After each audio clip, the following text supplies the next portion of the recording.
सभी छात्रों को नमस्कार। Good morning. Sahajanand global school की ओर से आप सभी का स्वागत है। आज कक्षा 9 विषय हिंदी में आज व्याकरण विभाग में हम प्रत्यय के बारे में पढ़ेंगे कि प्रत्यय किसे कहते हैं। और आपकी जो एग्ज़ाम है वो एग्ज़ाम में प्रत्यय के बारे में आपको ये प्रश्न आता ही है। तो सभी छात्र साथ में अपनी नोटबुक और पेन साथ में लेकर बैठना है। यदि आपको कुछ भी समझ में नहीं आता है तो आपको ये जो टॉपिक है उसको नोट डाउन करना है, ठीक है। तो अब हम सबसे पहले एक बात बताना चाहूँगा, आज का जो हमारा जो ऑनलाइन क्लास था वो ऑनलाइन क्लास में यही पढ़ाया है प्रत्यय और उपसर्ग के बारे में। तो जो छात्र इस ऑनलाइन क्लास में नहीं ज्वाइनिंग हो सके हैं उसके लिए भी ये वीडियो बहुत महत्वपूर्ण है। और जो बच्चे ऑनलाइन क्लास में थे उनको तो पता ही है, ठीक है, लेकिन फिर से एक बार एक वीडियो को ध्यान से देखना जिसकी वजह से आपको अच्छी तरह से समझ में आए। तो सबसे पहले हम शुरुआत करेंगे कि प्रत्यय के बारे में। प्रत्यय क्या है? तो प्रत्यय का अर्थ होता है जो शब्दांश के अंत में जुड़कर। क्या? तो प्रत्यय किसे कहते हैं? तो जो शब्दांश शब्दों के अंत में जुड़कर अनेक अर्थ में विशेषता या परिवर्तन ला देता है वे प्रत्यय कहलाते हैं। यानी कि शब्दांश शब्दों के अंत में जो शब्द है उस शब्द के अंत में जो शब्दांश जुड़कर उनके अर्थ में क्या करता है, तो उनके अर्थ में विशेषता लाता है। तो जो विशेषता जो लाता है उसे हम क्या प्रत्यय कहते हैं। फिर से एक बार, जो शब्दांश शब्दों के अंत में जुड़कर अनेक अर्थ में विशेषता या परिवर्तन ला देते हैं उनको हम प्रत्यय कहते हैं। जैसे लड़का, यहाँ एग्जाम्पल के रूप में दिया गया है लड़का, उसमें कौन सा है? आ प्रत्यय है। कौन सा प्रत्यय है? आ। इसी तरह लड़की, तो पीछे उसका उच्चारण क्या होता है? ई। लड़की उस तरह होता है। तो यहाँ ई क्या है? प्रत्यय है, आ प्रत्यय है। तो यहाँ आपको समझ में आता होता है कि जो शब्दांश शब्दों के अंत में, यानी कि यह जो शब्द है उस शब्दों के अंश में ये शब्दांश जुड़कर क्या करते हैं, तो कि अर्थ में विशेषता या परिवर्तन लाता, इसे हम प्रत्यय कहते हैं। प्रत्यय का कोई अपना अर्थ नहीं होता और न ही उनका प्रयोग स्वतंत्र रूप से किया जाता है। यानी कि यह जो प्रत्यय है वो प्रत्यय का कोई अपना अर्थ नहीं है और न ही उनका प्रयोग स्वतंत्र रूप से किया जाता है। अब प्रत्यय के जो दो भेद है उनके बारे में हम समझेंगे। आप सभी को ये प्रत्यय का जो अर्थ है उनके बारे में समझ में आया होगा। तो प्रत्यय के दो भेद होते हैं, ठीक है। अब ये दो भेद के बारे में हम पढ़ेंगे। तो प्रत्यय के जो दो भेद है उसमें प्रथम है कृत प्रत्यय। कृत प्रत्यय किसे कहते हैं? तो वे प्रत्यय जो क्रिया के मूल रूप यानी कि धातु, यानी कि मूल रूप को दूसरा हम क्या धातु भी कह सकते हैं, में कृत प्रत्यय से बने शब्द को कृदंत शब्द कहते हैं। कृत प्रत्यय यानी कि जो प्रत्यय है वे प्रत्यय जो क्रिया के मूल रूप, यानी कि जो भी क्रिया है, खाने की, पीने की, लिखने की, जो भी क्रिया है वो क्रिया का मूल रूप है, यानी कि उसे धातु भी कहते हैं। तो उस मूल रूप यानी कि धातु में कृत प्रत्यय लगता है और कृत प्रत्यय लगने से जो शब्द बनता है वो शब्द को क्या हम कृदंत शब्द कहते हैं। यहाँ उदाहरण के तौर पर हमें बताया गया है तो उस उदाहरण के द्वारा भी हम समझ सकते हैं। तो यहाँ लेख शब्द है। कौन सा शब्द है? लेख। वो लेख क्या है? मूल धातु है। मूल धातु यानी कि क्रिया का मूल रूप है। यह क्रिया का मूल रूप है। लेख शब्द क्या है? क्रिया का मूल रूप, याद हो गया, मूल धातु है। अब इस मूल रूप में आई कृत प्रत्यय लगता है। आई जो है उसको क्या कहेंगे हम? कृत प्रत्यय, जिसके बारे में हम पढ़ रहे हैं, कृत प्रत्यय। तो उनसे जो शब्द बनता है उसे हम कृदंत शब्द कहते हैं। तो कृदंत शब्द कौन सा बना? लिखाई। तो लेख वत्ता आई बराबर लिखाई, जो शब्द कौन सा? तो कि कृदंत शब्द हुआ है। अब आपको सभी को प्रत्यय के बारे में समझ में आ ही गया होगा सभी छात्रों कि प्रत्यय कैसे पहचानते हैं। तो यहाँ लिखाई शब्द है, ये क्रुदन शब्द है लिखाई, इसमें से प्रत्यय ढूंढना है। तो प्रत्यय कौन सा है? आई। ठीक है, अब आगे ऐसे ही यहाँ आई है, यहाँ जो पढ़ सी પછી दो है ना, द। तो यहाँ ये जो शब्द है वो शब्द में यह मूल धातु है, ये सभी शब्द ये मूल धातु है, यानी कि मूल क्रिया का मूल रूप है। अब पढ़, उसको आई प्रत्यय लगाने से शब्द बन जाता है पढ़ाई। सी, सी को आई प्रत्यय लगाने से बन जाता है सिलाई। धो, एमा आई प्रत्यय लगता है तो धुलाई। दा, एमा आई प्रत्यय लगा तो दवाई। तो यह है उनके प्रत्यय और उनके मूल शब्द के धातु के बारे में समझ। अब आगे प्रत्यय के जो दो भेद है उनके बारे में यहाँ विस्तार से समझाया गया है, तो आप ध्यान से देखिएगा। तो यहाँ सभी छात्र, यहाँ जो लिख शब्द है, कौन सा शब्द है? लिख। यह क्रिया का मूल रूप है। क्या है? क्रिया का मूल रूप, या तो उसे धातु भी कहते हैं। क्या कहते हैं? उसे धातु भी कहा जाता है। तो यह क्रिया का मूल रूप या तो धातु है। क्या है? लिख। अब ये लिख शब्द है, उस लिख में जो कृत प्रत्यय है कौन सा? आई। कृत प्रत्यय कौन सा है? आई। तो ये लिख मूल रूप में आई प्रत्यय लगने से जो शब्द बनता है उसे हम कहते हैं लिखाई।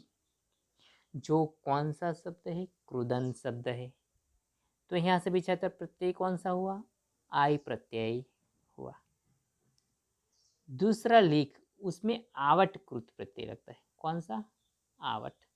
जो आवट कृत प्रत्यय है यह लिख, लिख में आवट मिल जाने से शब्द बनता है लिखावट, जो क्रुदन शब्द कहलाता है। यानी कि लिख वत्ता आवट बराबर लिखावट। तो यहाँ प्रत्यय कौन सा है? आवट।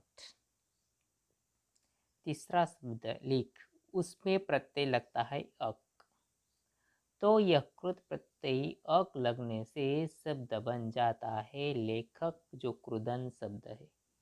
सभी छात्र, अब यह तीनों शब्द है लिखाई, लिखावट, लेखक, उसमें मूल रूप यानी कि मूल क्रिया का रूप यानी कि मूल धातु क्या है? लिख। तो उससे ये जो शब्द बनते हैं, अलग अलग प्रत्यय लगने से जो शब्द बनते हैं, जैसे लिखाई, लिखावट और लेखक, और यह क्या है? प्रत्यय। तो सभी छात्र, आपको परीक्षा में जो आपको है वो क्या, तो ऐसे शब्द दिए जाएगी। कैसे? लिखाई, लिखावट, लेखक, ऐसे शब्द दिए जाएंगे और उन्हीं शब्दों से आपको क्या करना है? प्रत्यय ढूंढना है। तो यह क्या है? प्रत्यय है। तो इस तरह आप परीक्षा में आप लिख सकते हैं। अब हम आगे और उदाहरण के माध्यम से हम समझेंगे। आगे यहाँ पढ़ाई सिलाई के बारे में हमने क, यानी कि यहाँ ऊठ ये मूल शब्द है, बैठ मूल शब्द है। ऊठ में क प्रत्यय लगने से शब्द बन जाता है उठक। बैठ में क प्रत्यय लगने से शब्द बन जाता है बैठक। यहाँ अंत प्रत्यय दिया गया है और यह शब्द के मूल शब्द है, यानी कि भीड़, रट और उड़। तो भीड़ में अंत प्रत्यय लगने से भिड़ंत, रट में अंत प्रत्यय लगने से रटंत और उड़ में अंत प्रत्यय लगने से उड़ंत। ऐसे यहाँ गवैया, खेवैया, ये सब शब्द दिए गए हैं। अभी कृत प्रत्यय की पहचान, जैसे मैंने आगे ही आपको बताया है, लिख, तो यह हम पढ़ चुके हैं और दूसरी बार हमें इसको दोहरा रहे हैं। तो ये लिख जो शब्द है वो लिख क्या है? क्रिया का मूल रूप है, यानी कि धातु है, उसको धातु भी कहते हैं। तो यह जो क्रिया का मूल शब्द है उसको ना प्रत्यय लगता है, ना कृत प्रत्यय लगने से शब्द बन जाता है लिखना, जो क्या है? क्रुदंत शब्द कहता है। तो यहाँ प्रत्यय कौन सा हुआ? ना। दूसरा लिख, उसमें अक प्रत्यय लगता है, तो अक प्रत्यय लगने से शब्द बन जाता है लेखक, जो क्रुदंत शब्द है। यानी उसमें प्रत्यय कृत प्रत्यय, प्रत्यय कौन सा है? अक, जिसके बाद दिया गया है आवट प्रत्यय। लिख मूल शब्द में आवट प्रत्यय लगने से शब्द बन जाता है लिखावट। तो लिखावट में प्रत्यय कौन सा है? आवट। आगे है लिखाई। लिखाई में प्रत्यय है आय, कृत प्रत्यय लगा जाए। ठीक है, तो ये सारा शब्द बन जाता है लिखाई। दूसरा शब्द है खेल। खेल यानी कि रमવું गुजराती में अर्थ है। तो इस खेल शब्द में आड़ी कृत प्रत्यय लगता है तो उससे शब्द बन जाता है खिलाड़ी, जो कृदंत शब्द है। ओना प्रत्यय लगने से शब्द बन जाता है खिलौना, जो कृदंत शब्द है। वाना प्रत्यय लगने से शब्द बन जाता है खेलवाना। तो सभी छात्र, आपको अब तो मुझे आशा है कि आप सभी को इस प्रत्यय के बारे में समझ में आ ही गया है, और आप जो एग्जाम में पूछा जाए तो आप सरल तरीके से आप उसको लिख भी सकते हैं। अब यहाँ नीचे मूल शब्द दिए गए, जो यह मूल शब्द है चढ़, मर, लूट, फेंक, बड़, फिर, गट, धूम, चून, तैर, छाप, भीड़ और घेर, उस सभी के पास ना प्रत्यय लिखा गया। तो चढ़ना, मरना, लूटना, फेंकना, बढ़ना, फिरना, घटना, घूमना, चुनना, तैरना, दापना, भिड़ना और गिरना। तो ये जो ना है वो क्या है? यहाँ प्रत्यय बताएगा, यानी कि मूल शब्द के पीछे जो प्रत्यय लगा गया है इससे शब्द में परिवर्तन आ जाता है। अब दूसरा प्रकार है कृत प्रत्यय के बाद है हिंदी के तद्रित प्रत्यय। क्या लिखा है? हिंदी के तद्रित प्रत्यय, जिसमें क्या है?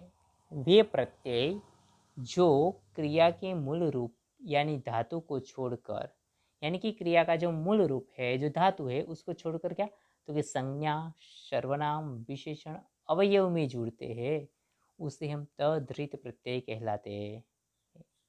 यानी संज्ञा, सर्वनाम, विशेषण, अवयव, इसमें से जुड़ने से यह कौन सा प्रत्यय बन जाता है? तो तद्धित प्रत्यय बन जाता है।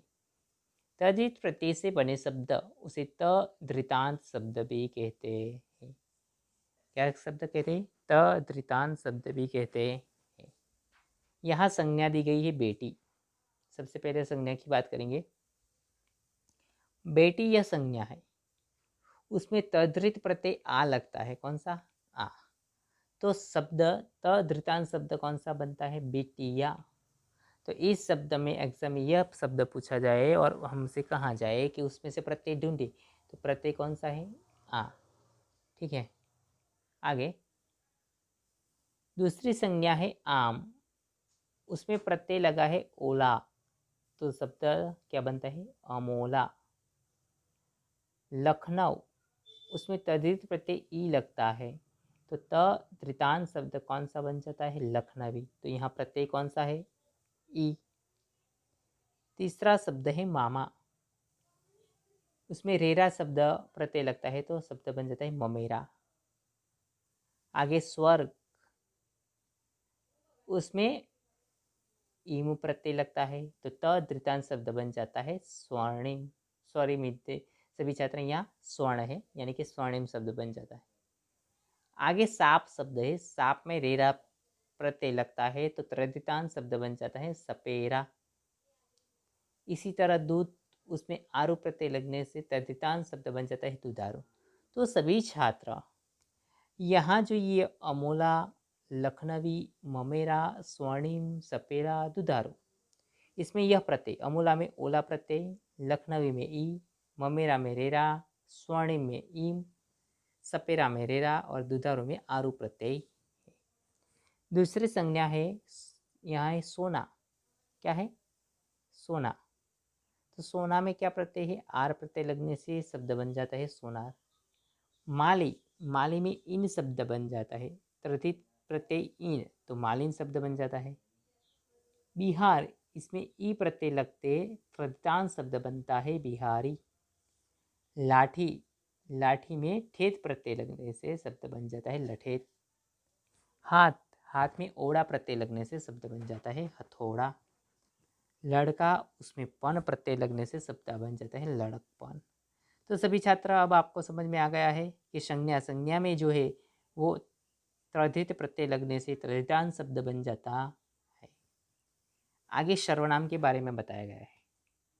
तो सर्वनाम में आप, तुम, मुझ, उन, इस, हम, ऐसे सर्वनाम को हम प्रयोग करते हैं। तो आप में जो तद्धित प्रत्यय है उसमें से, उससे शब्द तृतीयांत शब्द बनता है आपसे। सा, सा तद्धित प्रत्यय है, उनसे शब्द बनता है तुमसा। मुझ को तद्धित प्रत्यय लगने से शब्द बनेगा मुझको। उन, उसमें से तद्धित प्रत्यय लगने से शब्द बनेगा उनसे। इसमें में तद्धित प्रत्यय लगने से शब्द बनेगा उसमें, इसमें। हम, उसमें ने प्रत्यय लगने से शब्द बनेगा हमने। तो सभी छात्र आप यहाँ देख सकते हैं। अब आपको एग्जाम में ऐसे प्रश्न पूछे जाए, ऐसे शब्द हो आपसे, तुमसा, मुझको, उनसे, इसमें, हमने, इसमें से प्रत्यय ढूंढने। तो आपसे में से प्रत्यय, तुमसा में सा, मुझको को, उनसे तो से, इसमें तो में, हमने तो नहीं। तो ये सभी क्या है? प्रत्यय। अब विशेषण मीठा, उसमें आय प्रत्यय लगता है तो शब्द बन जाता है मिठाई। 5 वा प्रत्यय लगने से पांचवा शब्द बन जाता है। काला, उसमें तद्धित प्रत्यय लगता है टा तो शब्द बन जाता है कलूटा। अच्छा, उसमें आय प्रत्यय लगने से शब्द बन जाता है अच्छाई। गरम, उसमें ई प्रत्यय लगने से शब्द बन जाता है गर्मी। आधा, तो उसमें रेला प्रत्यय लगने से अधेला। तो यह सभी सर्वनाम, विशेषण और संज्ञा के बारे में बताया गया है। तो आशा करता हूँ सभी छात्रों को इस प्रत्यय के बारे में आपको अच्छी तरह से समझ में आया होगा। अब हम इसके अंत में कुछ अन्य उदाहरण हैं जो शब्द दिए गए हैं और उस शब्द में से जो प्रत्यय है वो प्रत्यय यहाँ बताए गए हैं। तो आपको एग्जाम में इसी तरह आपको शब्द दिए जाएंगे, उन्हीं में से आपको क्या करना है? प्रत्यय को ढूंढकर अलग लिखना है। तो सबसे पहला शब्द है इच्छा, तो उनमें आ प्रत्यय है। दूसरा नयन, उसमें अन प्रत्यय है। तीसरा है कारक, उसमें अक प्रत्यय। कौरव, उसमें अप्रत्यय है। बालक, उसमें क प्रत्यय है। दर्शक, उसमें भी क प्रत्यय है। शिक्षक, उसमें अक प्रत्यय। कर्मठ, उसमें ठ प्रत्यय है। वत्सल यानी कि ल प्रत्यय। सर्वज्ञ, जिनमें ज्ञ प्रत्यय। माधुर्य, उसमें य प्रत्यय है। दैत्य, तो य प्रत्यय है। तुंदिल, तो इल प्रत्यय लगाया गया है। भतीजा, तो जा प्रत्यय है। भांजा, उसमें जीजा प्रत्यय है। सफेदा, तो दा प्रत्यय। गंदगी, उसमें घी प्रत्यय है। बगीचा, चा प्रत्यय है। धुंधला, तो उसमें ला प्रत्यय। चौटटा, उसमें टा प्रत्यय। पुजेरी, तो रूरी प्रत्यय है। चट्टाक, उसमें आक प्रत्यय है। बुक्खड़, तो अड़ प्रत्यय। डिबिया, या प्रत्यय है। झगड़ा, उसमें आ प्रत्यय है। शतक, क प्रत्यय। और वैदिक, तो इक प्रत्यय है। तो सभी छात्र प्रत्यय का ये हमारा लास्ट था। तो आप सभी को आशा करता हूँ कि इस प्रत्यय के बारे में आपको समझ में आया होगा। अब हमारा अगला टॉपिक है उपस्वर के, जिनके बारे में हम पढ़ेंगे। जो शब्द रचना है वो उपस्वर के माध्यम से होती है कि उपस्वर किसे कहते हैं, यानी कि उपस्वर को हम कैसे समझ सकते हैं, तो उसके बारे में हम समझेंगे। तो उपस्वर किसे कहते हैं? तो सभी छात्र यहाँ 2 वाक्य दिए गए हैं कि हमें अपने देश का मान रखना चाहिए, ये पहला वाक्य है। दूसरा वाक्य है किसी का अपमान नहीं करना चाहिए। तो क्या है? सबसे पहले तो हमें अपने देश का क्या करना चाहिए? मान रखना चाहिए। दूसरा, किसी का अपमान नहीं करना, यानी कि किसी की बेइज्जती नहीं करनी चाहिए। तो यहाँ मान और अपमान 2 शब्द है। तो यहाँ मान शब्द है, उसका अर्थ है इज्जत, और अपमान का अर्थ होता है बेइज्जती। देखो सभी छात्र, शब्द एक ही है, लेकिन आगे जो शब्द का अंश जुड़ जाता है उससे शब्द का अर्थ पूरा बदल जाता है।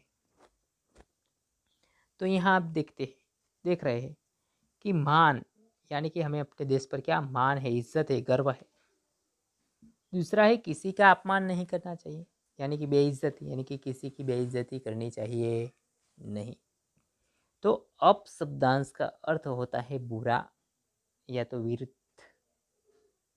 तो यह हम यहाँ देख सकते हैं कि एक शब्द के अंश से जुड़ जाने से सारा शब्द का अर्थ बदल जाता है।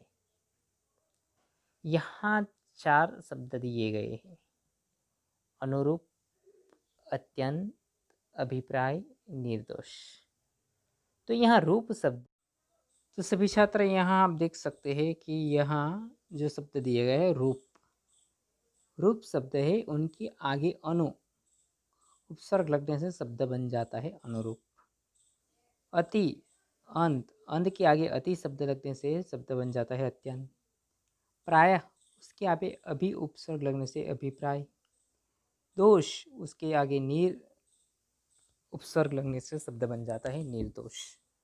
यानी कि यह सब क्या है, यहाँ उपसर्ग बताए गए हैं।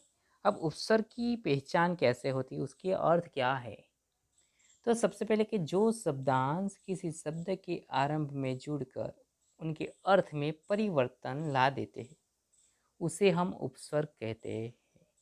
यानी कि जो शब्द है वो शब्दांश, यानी कि जो शब्द का एक अंश छोटा सा वो शब्द के आरंभ में जुड़ जाता है और आरंभ में जुड़कर उसे अर्थ में परिवर्तन लाता है, तो उसे हम क्या, उपस्वर्ग कहते हैं। तो उसके बारे में ज़्यादा जानकारी हम आगे देंगे। तो यहाँ भी बताया गया है उपस्वर्ग। उप का अर्थ होता है समीप, सर्ग का अर्थ होता है निर्माण करना, यानी कि शब्द के पास में शब्द के अंश को जोड़कर एक नए शब्द का निर्माण करना।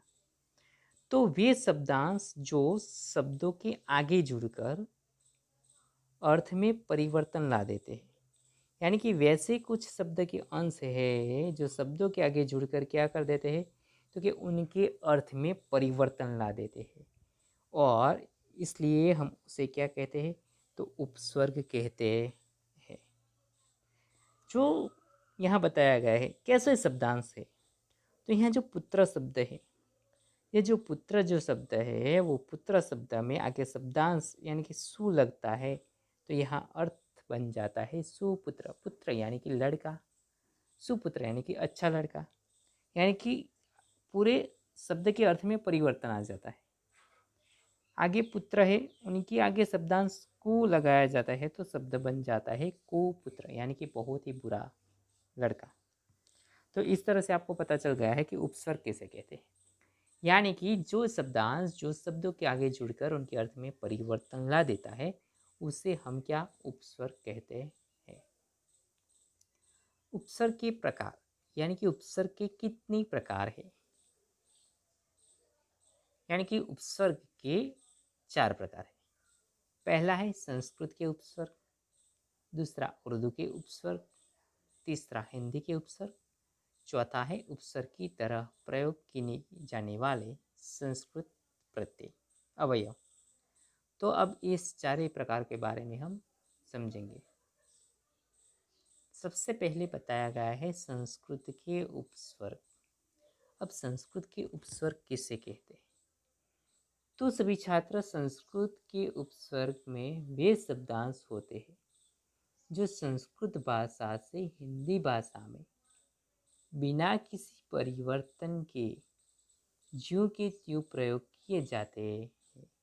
यानी कि संस्कृत के कुछ ऐसे शब्द है, जो ऐसे शब्दों के कुछ अंश है जब उनका हिंदी भाषा में प्रयोग किया जाता है, यानी कि संस्कृत भाषा से हिंदी भाषा में जब परिवर्तन किया जाता है तो वो परिवर्तन ज्यों के त्यों प्रयोग में लाए जाते हैं, यानी कि उनमें से कोई परिवर्तन आता नहीं है, यानी कि जैसा संस्कृत शब्द है वैसा ही हिंदी रहता है। ऐसे कई शब्दों के उदाहरण यहाँ बताए गए, अति, उत, अने, निश। तो यहाँ ये 3 शब्द है, उसके यहाँ बताया गया है। यहाँ क्या लिखा गया है, आचार शब्द है, फिर है संकोच, और यहाँ है पात। अब संस्कृत के जो शब्द है जो हिंदी में लाए जाते हैं बिना किसी परिवर्तन की, जो के तो यहाँ अति शब्द है, अति यानी कि आचार के आगे अति शब्द लगाने से शब्द बन जाएगा अत्याचार। संकोच संकोच के आगे निस शब्द लगाने से शब्द बन जाएगा निसंकोच। पात, उसमें उत प्रत्यय लगाने से शब्द बन जाएगा उत्पात। तो यह है हिंदी संस्कृत के उपस्वर्ग, जिनके ऐसे कई शब्द हैं जो हिंदी में परिवर्तन किए बिना ही आ जाते हैं। आगे है हिंदी के उपस्वर्ग।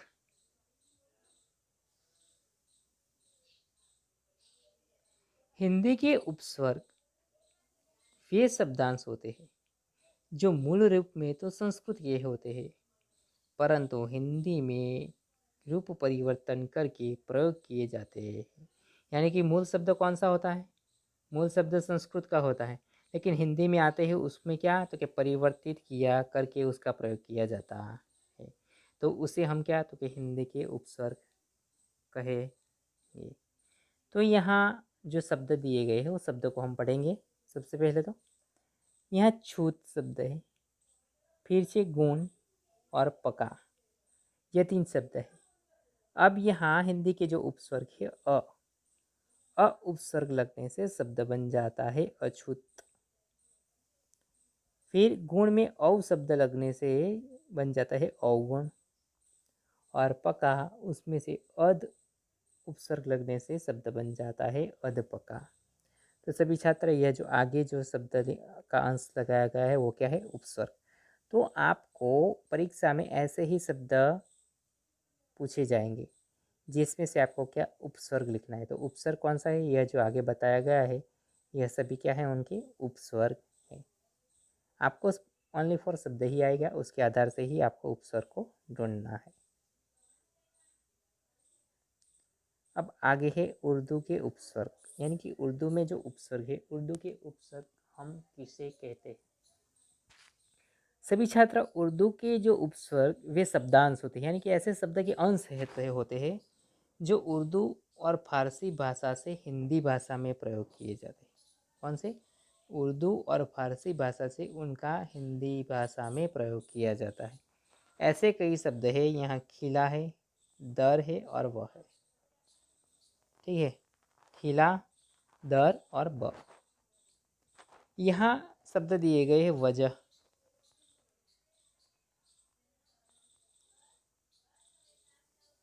गैर और असल। ठीक है, यहाँ जो शब्द गए उसमें जो वजह शब्द है, यानी कि यहाँ जो शब्द बताया गया है तो खिला वजह।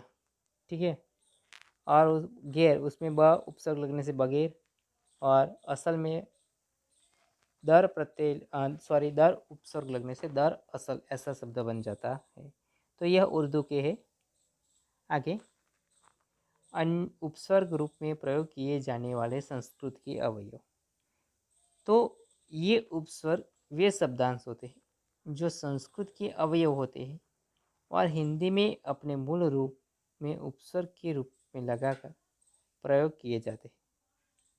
यानी कि ये जो उपस्वर्ग है, जो उपस्वर्ग यहाँ बताया गया है वो उपस्वर्ग जो किसी शब्द का अंश, यानी कि ऐसे शब्द के जो अंश है जो संस्कृत के अवयव होते हैं, यानी कि संस्कृत का एक अंश होता है और उसे हिंदी में अपने मूल रूप से, यानी कि हिंदी शब्द का जो मूल रूप है उसमें क्या तो उपस्वर्ग लगाकर प्रयोग किए जाते हैं। उदाहरण के तौर पर यहाँ बताया गया है अंतरा, अंतरा, अधः और अन्न। तो यहाँ मन, आदर और पतन, यह 3 शब्द यहाँ बताए गए। तो उनमें जो संस्कृत के जो उपस्वर्ग है उसमें अंतरः, तो उसका जो शब्द बन जाता है अंतर्मन। आदर में अन उपसर्ग लगने से शब्द बनता है अनादर।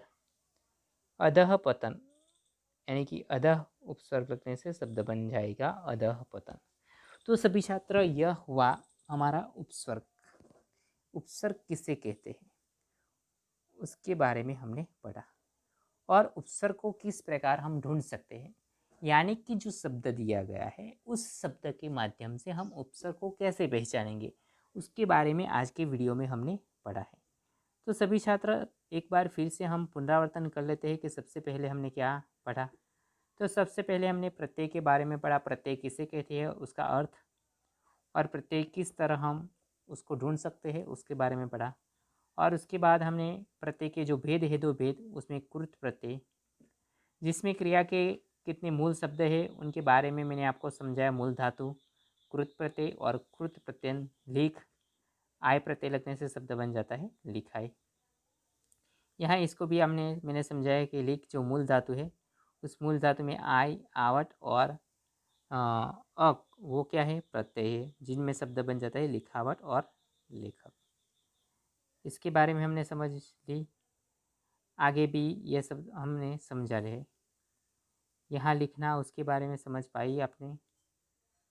आगे खेल, ये खेल मूल शब्द है, उसमें आड़ी प्रत्यय लगने से शब्द बन जाता है खिलाड़ी, ओना प्रत्यय लगने से बन जाता है खिलौना, और वाना शब्द बन जाता प्रत्यय लगने से शब्द बनता है खिलाना, खिलवाना।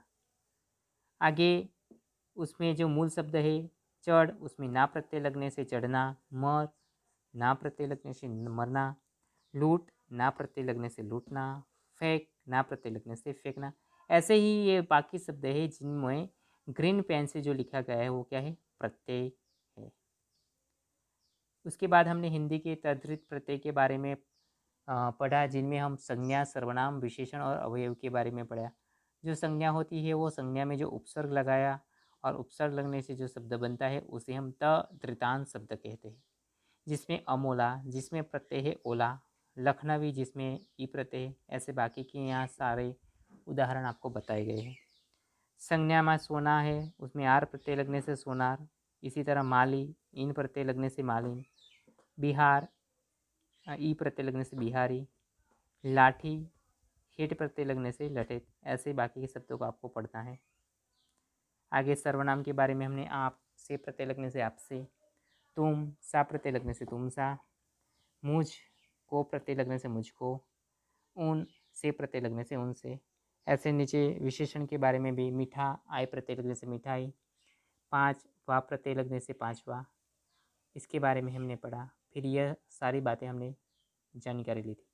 सभी छात्र ऐसे ही शब्द आपको एग्जाम में आएंगे और उसमें से आपको यह प्रत्यय ढूंढना है। आगे उपसर्ग के बारे में हमने पढ़ा, उपसर्ग किसे कहते हैं, तो उसमें हमें जो शब्द है और शब्दों के आगे जो अंश लगाया जाता है उससे क्या होता है, तो पूरे शब्द का अर्थ बदला जाता है। यानी कि मान, उसमें अप उपसर्ग लगाने से अपमान बन जाता है, यानी मान यानी कि इज्जत, अपमान यानी बेइज्जती।